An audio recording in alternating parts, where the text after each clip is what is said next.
दोस्तों आज UPSC EPFO का एग्ज़ाम हुआ और बहुत सारे ऐसे बच्चे हैं जिनके लिए आज का दिन जो है वो अनफॉर्चुनेटली डार्क रहा। और बच्चों ने ये कहा कि सर हमारा जो एग्ज़ाम है वो मिस हो गया जस्ट 30 सेकेंड्स लेट की वजह से। तो एक बच्चे ने कहा कि सर मैं 30 सेकेंड्स लेट था और मैं 3 मीटर्स की दूरी पे था। कम से कम ये 10 फीट आता है, 10 फीट के इर्द गिर्द सर में था। तो जैसे ही मैंने मेन गेट क्रॉस किया और जो नेक्स्ट वाला गेट था वहाँ पे मैं जब पहुँचा तो गेट बंद कर दिया और गेट कीपर गेट को लॉक करता रहा। मैं बाहर से चिल्लाता रहा, नॉक करता रहा, वो अंदर से लॉक करता रहा और ताला लगाता रहा, मेरी एक भी ना सुनी। वहीं अगर मैं बात करूँ तो मैं भी एक सेंटर के सामने था और मैं ये ऑब्ज़र्व करता रहा हॉनेस्टली स्पीकिंग कि गेट जो है वो 2 मिनट पहले ही क्लोज़ हो चुका था और 9 बजकर 8 मिनट तक बच्चे वहाँ पे आते रहे लेकिन अलाउ नहीं किया गया। तो ये मैं हॉनेस्टली ये बात कह रहा हूँ आप लोगों को। 9 बजकर 10 मिनट के बाद एक भी बच्चा नहीं आया, एक भी बच्चा वहाँ पे नहीं आया, एक भी बच्चा 9 बजकर 10 मिनट के बाद नहीं आया। बच्चों को पता होती है कि हमें 9:30 को एग्ज़ाम है और हम इस टाइम तक पहुँच जाएंगे, ठीक है। इंस्ट्रक्शंस में लिखा होता है कि जो गेट है वो 30 मिनट पहले ही क्लोज हो जाएगा, 30 मिनट पहले ही क्लोज हो जाएगा। तो अब देखो बहुत सारी चीज़ें होती हैं, ट्रैफिक जैम होता है, बहुत सारे समस्या होती हैं, लेकिन 10 मिनट का जो डिफरेंस है वो रहता है। मैंने आज तक कहीं नहीं देखा। हमने भी एग्ज़ाम्स दिए हैं और इवन कि बच्चे एग्ज़ाम सेंटर में बैठ गए होते हैं, फिर हम एंट्री लेते हैं, फिर हम एंट्री लेते थे, फिर हमें छोड़ देते थे। वहीं अगर हम दूसरे सेंटर्स की बात करें, दूसरे सेंटर्स की अगर हम बात करें तो कुछ बच्चों ने कहा कि सर हमारा जो सेंटर था वहाँ पे 9 बजकर 20 मिनट पे भी अलाउ किया गया। एक बच्चे ने सीधा बताया कि यार मेरा एग्ज़ाम यहाँ पे था और 9 बजकर 20 मिनट पे मैं अंदर गया, ठीक है। तो जिस सेंटर की मैं बात करता हूँ जहाँ पे 30 सेकेंड्स का डिफरेंस था और 3 मीटर्स का डिफरेंस था, वहाँ पे अलाउ नहीं किया गया। उसी के जस्ट सामने एक और सेंटर था, कुल मिलाकर 100 मीटर की दूरी पे। मैं ये एक इमेजनरी डिस्टेंस मेजर कर रहा हूँ, तो इतना ही होगा। वहाँ पे 9:15 तक, ठीक है, 9:15 तक वहाँ पे एंट्री या अलाउ किया जाता था बच्चों को। आई बात समझ में? अब हुआ ना, ये नाइंसाफ़ी हुई ना उन बच्चों के साथ जिनका मिस हुआ, और जो बच्चे 9:20 पे जो इंटर हुए, तो दोनों के दरमियान नाइंसाफ़ी हुई। तो खैर मैं ये कहना चाहता हूँ कि जो ये एग्ज़ाम सेंटर है, यहाँ पे जो भी बंदा था, जो भी एग्ज़ामिनर था, जो भी एग्ज़ाम ड्यूटी पे था, ये इमोरल था और मेरे हिसाब से ये इलिटरेट बंदा था। अगर ये कोई सिविल सर्वेंट होता, अगर ये कोई सिविल सर्वेंट होता, इसको सोसाइटी का पता होता, ठीक है, इसको इंफ्रास्ट्रक्चर का पता होता कि यार कहीं बच्चे गरीब होंगे जिन्होंने पैसे मांग के लिए होंगे, जिनकी जेब से पैसे भी नहीं थे, जिन्होंने किसी और के जेब से पैसे लिए होंगे और ट्रैवल करके एग्ज़ाम देने आए होंगे। और अगर मैं 10 सेकंड के लिए या 10 मिनट के लिए इनको यहाँ से वापस भेज दूँ तो इससे बड़ा कोई क्राइम नहीं है, इससे बड़ा कोई गुनाह ही नहीं है, इससे बड़ी कोई नाइंसाफ़ी ही नहीं है। तो इसको पता होती कि ये बच्चे किस बैकग्राउंड से बिलोंग करते हैं, इंफ्रास्ट्रक्चर कैसा है, ट्रांसपोर्ट कैसा है, ठीक है, ट्रैफिक के बारे में पता होती, तो ये इन 10 मिनट को एडजस्ट कर लेता, ठीक है, अगर ये सिचुएशन को टैकल करने वाला बंदा होता। लेकिन ये वहाँ पे इलिटरेट बंदा था और इमोरल बंदा था जिसने इस सिचुएशन को टैकल ही नहीं किया। मेरे हिसाब से अगर ये वेल एजुकेटेड सिविल सर्वेंट होता, वेल एजुकेटेड पर्सन होता, तो ये इन 10 मिनट्स को इन 30 सेकेंड्स को, इन 5 मिनट को एडजस्ट करता। लेकिन ये बंदा इमोरल था। जैसे दूसरे सेंटर्स की अगर हम बात करें तो वहाँ पे मॉरलिटी वाले लोग थे, वहाँ पे वेल एजुकेटेड लोग थे, उन्होंने 10 मिनट को एडजस्ट किया। कोई बात नहीं भाई, बच्चे दूर से आए हैं, इनके पास पैसा नहीं होगा, गरीब लोग होंगे, गरीब फैमिली से बिलोंग करते होंगे, 10 मिनट हो गया लेट, कोई बात नहीं, अलाउ किया जाए भाई, एग्ज़ाम देने दो, बाद में सोचेंगे, अभी टाइम है, अभी इनकी हम चेकिंग भी कर लेंगे, अभी ये OMR को सबको जो भी इंस्ट्रक्शन है उनको फिल करके ये बंदे एग्ज़ाम दे सकते हैं, 9 साढ़े 9 तक ये बैठ सकते हैं एग्ज़ाम में। अब जिन्होंने ये 30 सेकंड भी ना माने, वो मेरे हिसाब से इलिटरेट हैं, वो मेरे हिसाब से इमोरल हैं, उनको सोसाइटी का पता नहीं, उनको इथिक्स का पता नहीं, उनको मोरलिटी का पता नहीं, उनको कुछ भी नहीं पता। उन्होंने ये सबसे बड़ा क्राइम किया है, उन्होंने बच्चों के कैरियर के साथ खेला है। अब बच्चे एंजाइटी में जाएंगे, डिप्रेशन में जाएंगे, तो बच्चे क्या करेंगे? ड्रग्स का यूज़ करेंगे, बच्चों में क्राइम करने के सेंटिमेंट्स राइज होंगे या नहीं होंगे, क्योंकि इन्होंने खुद ही बच्चों को धकेला कि जाओ भाई जाओ, तुम्हारी ज़िंदगी ख़त्म, आप लोग ख़त्म, टाटा बाय बाय कर दिया था इन्होंने बच्चों को। अब वो बच्चे कब रिकवर करेंगे, कब उस एंजाइटी से, कब उस डिप्रेशन से रिकवर करेंगे और वो फाइनली जाके फिर कुछ स्टार्ट कर पाएंगे? अब उनको कब तक रिग्रेट फील होता रहेगा? बराबर 1 साल, जब तक ना दोबारा एग्ज़ाम आए, तब तक वो रिग्रेट को फील करेंगे, तब तक वो एंजाइटी फील करेंगे, उनका मन नहीं लगेगा पढ़ने में, वो टूट चुके हैं, वो ख़त्म हो चुके हैं। अब वो कब रिकवर करेंगे ये कौन जानता है? ठीक है, ये एक बंदे की वजह से कितने 10 बंदों की जो ज़िंदगी है वो इस टाइम पे बर्बाद हो चुकी है। उन्होंने कितना पढ़ा लिखा होगा, कितनी मेहनत की होगी। देखो भाई, रियल टाइम की अगर हम बात करें ना, रियल टाइम ऐसी सिचुएशन में नहीं होता। ऐसी सिचुएशन में मोरलिटी चलती है, ऐसी सिचुएशन में इंसाफ चलता है। रियल टाइम की अगर हम बात करें ना, वो क्राइम्स को टैकल करने में, वो ड्रग्स को टैकल करने में, वो पोल्यूशन को टैकल करने में, वो मर्डर को टैकल करने में, वो रोड एक्सीडेंट को टैकल करने में, वो एयर पोल्यूशन को टैकल करने में, वो वाटर पोल्यूशन को टैकल करने में, वो क्रिमिनल्स को टैकल करने में, वो करप्शन को टैकल करने में, यहाँ पे रियल टाइम होता है। ऐसी सिचुएशन में रियल टाइम नहीं होता कि बच्चों का कैरियर ही ख़त्म कर दो, बच्चों का फ्यूचर ही ख़त्म कर दो। यहाँ पे रियल टाइम नहीं होता भाई, यहाँ पे मोरलिटी चलती है, यहाँ पे इंसाफ चलता है, यहाँ पे 10 मिनट ऊपर नीचे होती हैं, यहाँ पे 10 मिनट ऊपर नीचे होती हैं। यहाँ पे डिफरेंट बैकग्राउंड के बच्चे आते हैं, गरीब ख़ानदान से बच्चे आते हैं, मज़दूर का बेटा होता है, रेड़े वाले का बेटा होता है, ऑटो रिक्शा ड्राइवर का बेटा होता है, उधार लेके एक दूसरे से वो बच्चे को देते हैं, फिर बच्चा एग्ज़ाम देने आ सकता है। आप लोगों के पास ट्रांसपोर्ट हो सकता है, आप लोगों के पास बड़ी बड़ी गाड़ियां हैं, आप लोग ऑफिसर हो, आप लोग सर्विस में हो, आप लोगों के पास है, आपके घर में फैसिलिटीज़ हैं, लेकिन जिनके पास कुछ नहीं है उनका क्या?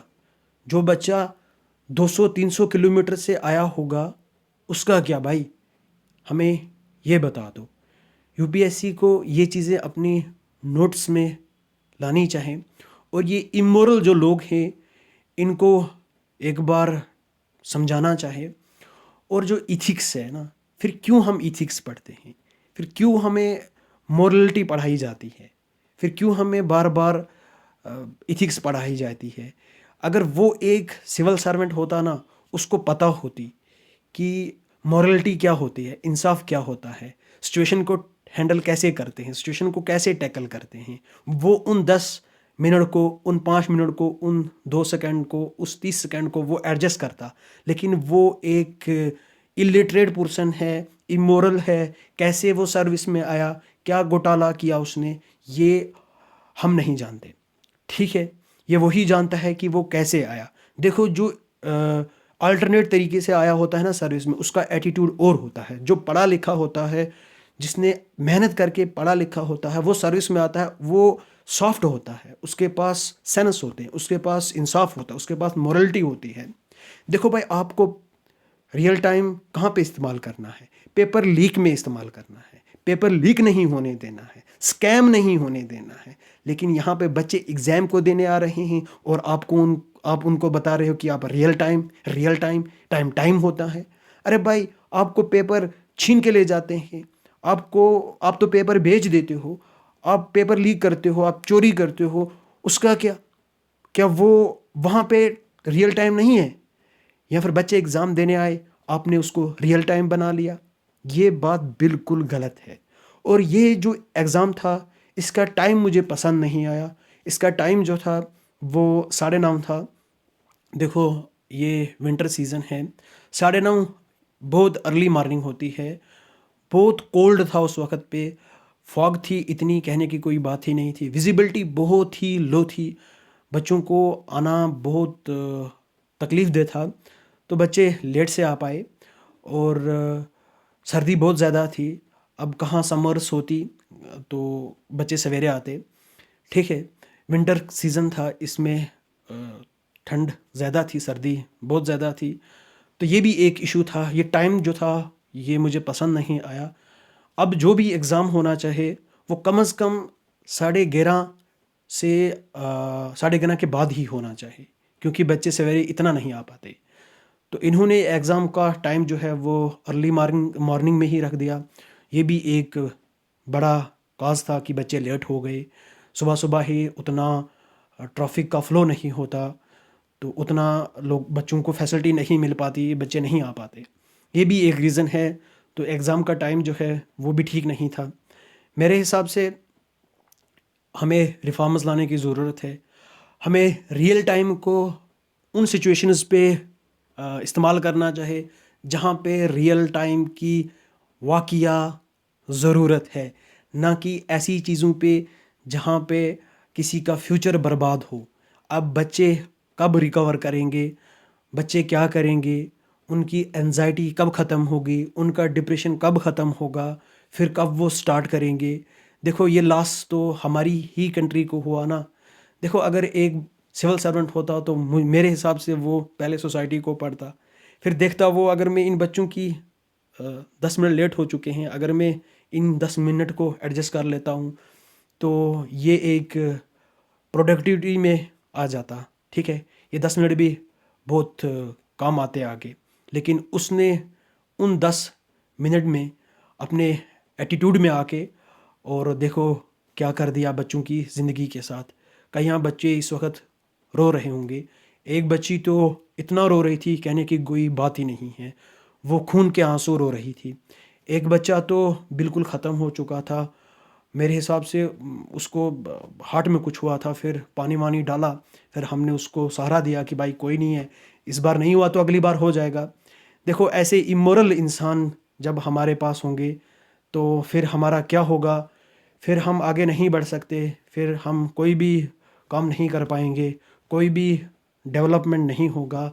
वो हम सोच ही नहीं सकते, वो नेक्स्ट टू इम्पॉसिबल है।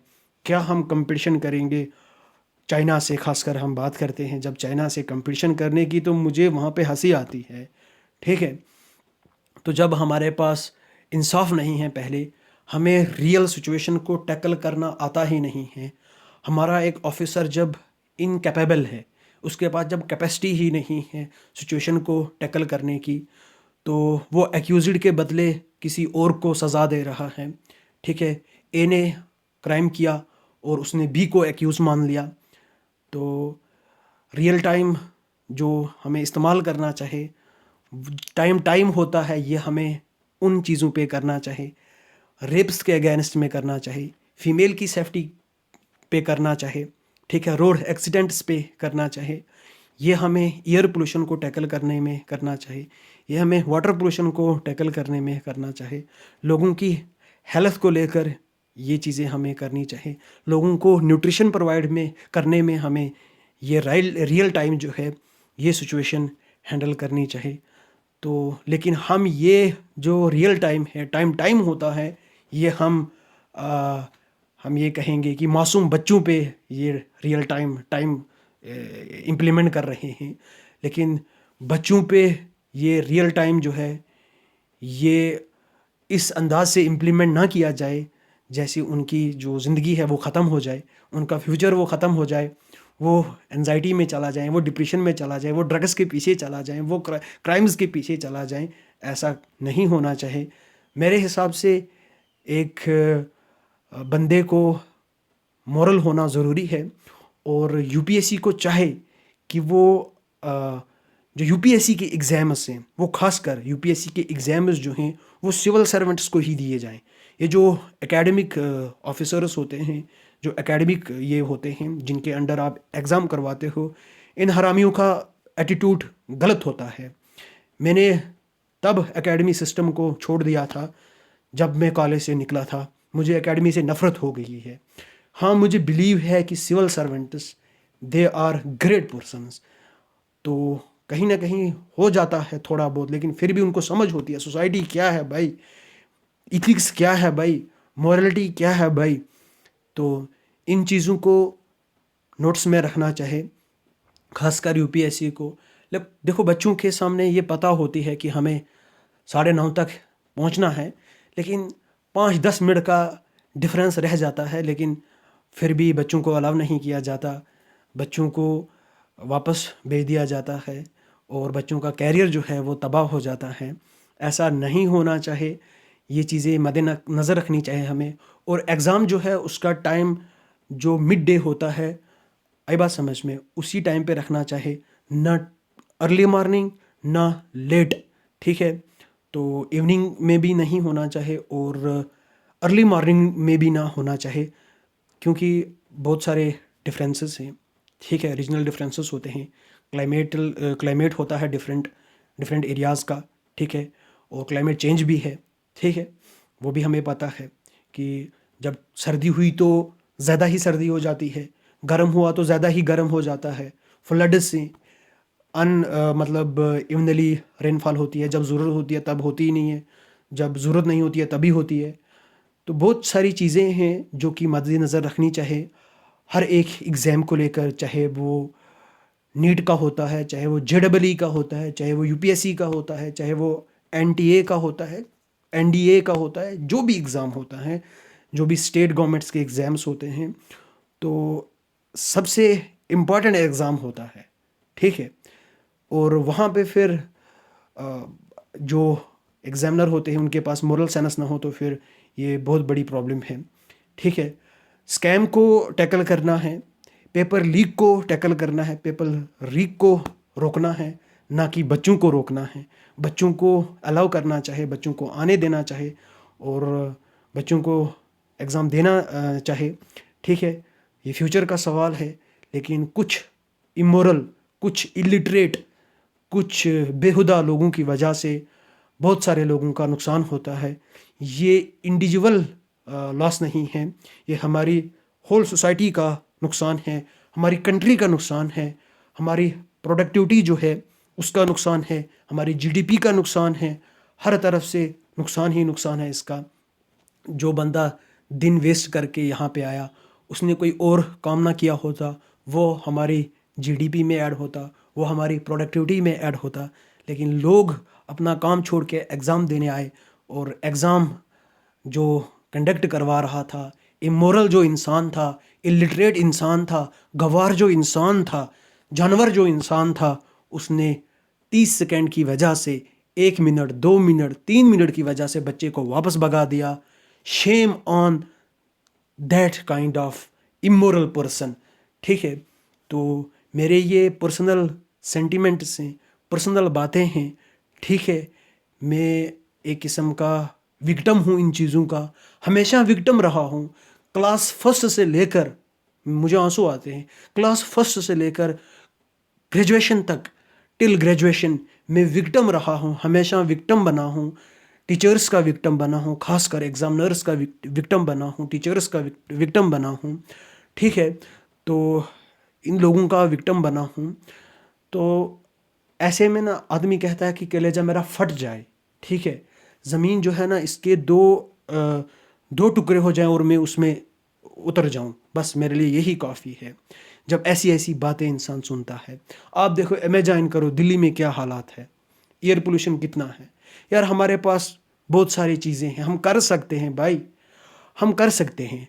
हमारे पास न्यूट्रल ट्रांसपोर्ट सिस्टम भी है, बिना बिना बिना पोल्यूशन के हम उसका इस्तेमाल ही नहीं करते। क्या होगा, क्या होगा हमारा? मैं कहता हूँ ना, मेरे जैसा बंदा एक बार प्राइम मिनिस्टर बना दो, कसम से कसम से, जितना भी पैसा, जितने भी फंड्स हैं, रियल इम्प्लीमेंट करके देखो देश क्या बनता है। बाकी आई एम सो सॉरी अगर मेरी बातें थोड़ी तेज़ हो गई हूँ, तो क्योंकि मैं विक्टिम हूँ। एज अ विक्टिम मैं आपसे अपने अ, जो कहते हैं ना ज़ख्म हैं, उन ज़ख्मों को आपके साथ शेयर किया मैंने, और कुछ बच्चों के आज जो चोट लगी है उनको शेयर किया है। तो चोरियाँ बहुत चलती हैं, चोरियाँ पीछे से चलती आ रही हैं, तभी हम इतना पीछे हैं।